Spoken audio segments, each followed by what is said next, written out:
They called it the New World. The people already living there called it home. That tension between the breathless European excitement of discovery and the quiet, ancient, deeply rooted reality of the millions of people already inhabiting the lands that Europeans claim to have found, is the central truth of one of the most consequential series of events in all of human history. The so-called discovery of the New World by European explorers was not a discovery in the way that finding a new element in a laboratory is a discovery, or the way that identifying a previously unknown species in a remote jungle is a discovery. It was a collision between two halves of the human world that had been separated for so long, perhaps 15,000 years since the ancestors of the American peoples first crossed the Bering Land Bridge, that each had become almost incomprehensible to the other. Two branches of the same species, diverged so completely in their technologies, their immunities, their religions, their social structures, and their understanding of what the world was and how it worked, that when they finally met on a Caribbean beach on a morning in October 1492, neither side had any framework adequate to understand what was actually happening. The European side of this collision had been building for decades. The Portuguese, as we have already seen in the story of the spice trade, had been methodically developing their maritime capabilities throughout the 15th century, pushing southward down the African coast year by year in search of a sea route to the spices of Asia. By the 1480s, they were close. Bartholomew Diaz rounded the Cape of Good Hope in 1488, proving that the Atlantic and Indian Oceans were connected and that the sea route to Asia was real and navigable. The prize was almost within reach, and the Portuguese, having invested so heavily in the African route, were not particularly interested in funding alternative proposals for reaching Asia by sailing west across the Atlantic. That proposal, sailing west to reach the east, was not, as popular mythology sometimes suggests, a radical idea rejected by ignorant people who believed the earth was flat. Educated Europeans in the 15th century knew perfectly well that the earth was round. The ancient Greeks had established this with reasonable precision nearly 2,000 years earlier, and medieval European scholars had accepted it without serious controversy. The argument was not about the shape of the earth but about its size, specifically, about how far west you would have to sail before reaching Asia, and whether a ship could carry enough food and water to survive the crossing. The man who proposed making this crossing was a Genos navigator and chartmaker named Cristoforo Colombo, known in the Spanish-speaking world, and consequently to most of history, as Cristobal Colon, and known in the English-speaking world by the Latinized form of his name, Christopher Columbus. Columbus was, by any measure, a remarkable man, a self-taught navigator of genuine skill, a reader of enormous appetite who had educated himself in geography and cosmography and the travel accounts of Marco Polo and others, a man of burning ambition who had spent years developing and promoting his idea of a Western Atlantic crossing with a persistence that bordered on obsession. He was also spectacularly wrong about the most important number in his plan.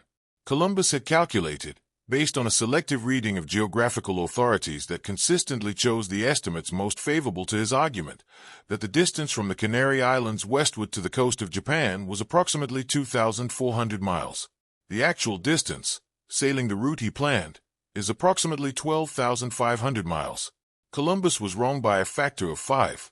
His critics, the scholarly committees that reviewed his proposal in Portugal and initially in Spain, were right to question his numbers, because his numbers were wrong.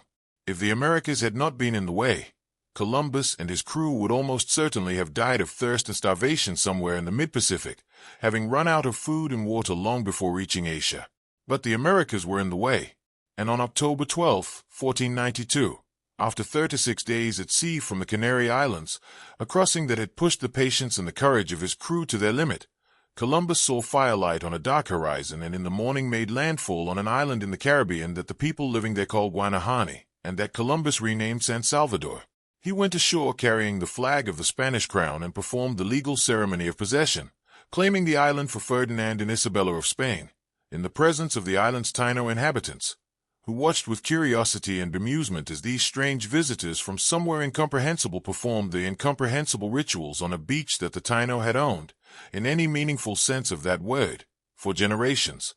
Columbus believed, and continued to believe until his death in 1506, that he had reached Asia.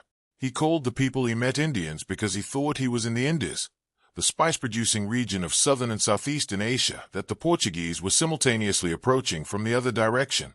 He was not in Asia. He was in the Caribbean, on an island in an archipelago that forms the northeastern boundary of a sea that the Taino people and their neighbors had navigated and inhabited for centuries. But he did not know that, and the inability to reconcile what he was actually seeing with what he expected to see produced a cognitive dissonance in Columbus's accounts of his voyages that historians have been untangling ever since. What Columbus found in the Caribbean during his first voyage was not the gold-producing, spice-laden, densely populated civilization of Asia that he had expected. What he found was a series of beautiful tropical islands inhabited by the Taino people, who were, by the accounts of Columbus himself, extraordinarily hospitable, physically striking, skilled farmers and fishermen, and possessed of a culture sophisticated enough to have built inter-island trading networks across the Caribbean. Columbus noted that some of the Taino wore gold ornaments, and his reports about this, carefully shaped to justify the expense of his voyage and secure funding for future expeditions, planted in the Spanish imagination a vision of limitless New World gold that would drive the most destructive phase of European activity in the Americas. He returned to Spain in March 1493 with 10 Taino people whom he had taken aboard his ships, captives, though he described them in his reports in terms designed to minimize the moral discomfort of his patrons, and with enough gold, parrots, and exotic plants to demonstrate that he had indeed found something remarkable. The Spanish court was impressed. Columbus was celebrated, honored, and funded for 3 more voyages. News of his crossing spread through Europe with remarkable speed, generating a mixture of excitement, disbelief, and competitive anxiety that transformed European geopolitics almost overnight. The Portuguese, whose reaction to Columbus's return was the most intensely anxious of any European power, immediately recognized that the Spanish might have found something that threatened their own commercial ambitions. The result was the Treaty of Tordesillas in 1494, negotiated with papal mediation, which drew an imaginary line down the middle of the Atlantic Ocean and divided the non-European world between Spain and Portugal. Everything west of the line was Spanish. Everything east was Portuguese. It was one of the most breathtakingly presumptuous documents in history. 2 European powers dividing between themselves a world that they had not yet explored and that was inhabited by hundreds of millions of people who had no idea the treaty existed and would not have recognized its authority if they had. The man whose name the New World eventually carried was not Columbus but an Italian navigator named Amerigo Vespucci, and the story of how his name came to be attached to 2 continents is both instructive and somewhat ironic.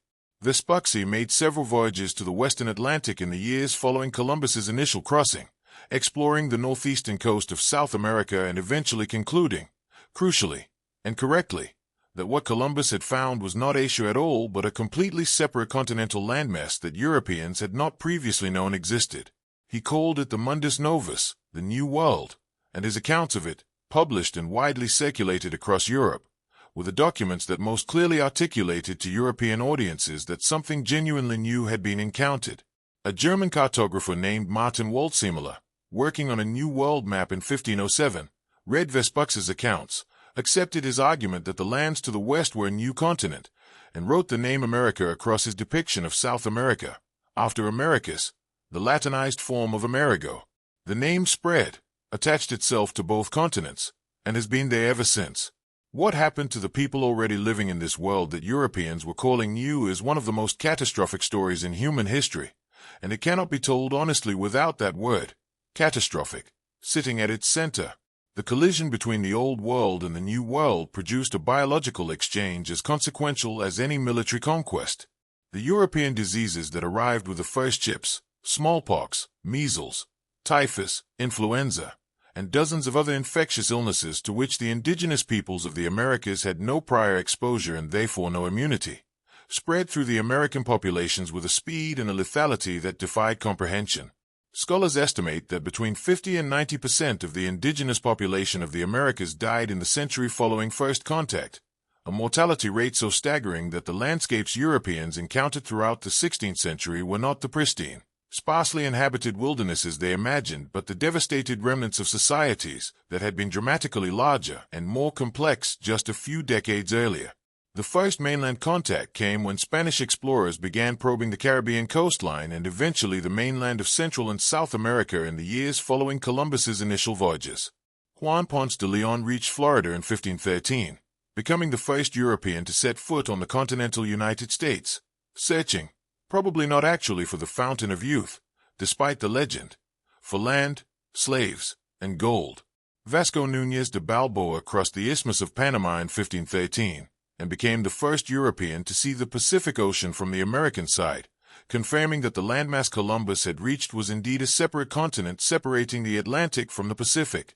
And then came Hernán Cortés, whose destruction of the Aztec Empire between 1519 and 1521 is one of the most astonishing military campaigns in history, not because of European military superiority alone, but because of a combination of factors so specific to the historical moment that it is almost impossible to imagine it happening under any slightly different set of circumstances. Cortés arrived in Mexico with approximately 500 soldiers, 16 horses, and a handful of cannons at the precise historical moment when the Aztec Empire was at the height of its power and the height of its internal political tensions, when the subject peoples whom the Aztecs had dominated and from whom they had extracted tribute and sacrificial victims were ready to ally with almost anyone who offered them a chance to overthrow their oppressors. The diseases that preceded Cortés, killing enormous numbers of the Aztec population including the Emperor Cuitlahuac, did as much to bring down the Aztec Empire as Spanish steel and gunpowder. The political intelligence that Cortés demonstrated in building alliances with Tlaxcalans and other anti-Aztec peoples, guided by the extraordinary woman history knows as La Malinche, a Nahua-speaking woman who served as his interpreter and without whose knowledge and abilities the conquest would almost certainly have failed, was as important as anything his soldiers did in battle. Francisco Pizarro's conquest of the Inca Empire a decade later followed a similar template, but with even more startling results. Pizarro arrived in Peru in 1531 with fewer than 200 men and conquered the largest empire in the pre-Columbian Americas, an empire of perhaps 12 million people, with a sophisticated administrative system, an extensive road network, and a professional army, in a campaign that lasted only 2 years. The Inca Empire, like the Aztec, was already weakened by epidemic disease and by the civil war that had just ended when Pizarro arrived. The capture of the Inca Emperor Atahualpa at the ambush of Cajamarca in 1532, where a force of fewer than 200 Spaniards killed several thousand Inca soldiers and took their emperor prisoner without losing a single man, was made possible by the shock of gunfire and horses, which the Inca had never encountered, and by the dazzling speed of the Spanish attack, which the Inca had not anticipated. The wealth that poured out of the Americas and into Spain following the conquests transformed European and global economics in ways that are still being studied and debated. The silver mines of Potosi in Bolivia and Zacatecas in Mexico produced quantities of silver so vast that they inflated the European money supply, disrupted the price of goods across the continent, and financed the Spanish Habsburg Empire's centuries-long dominance of European politics. The gold, the silver, the new agricultural products, the potato, the tomato, the maize, the cacao, the chili pepper, the vanilla, the tobacco, that crossed the Atlantic from west to east transformed European diets, European agriculture, and ultimately European history in ways as profound as any political development of the era.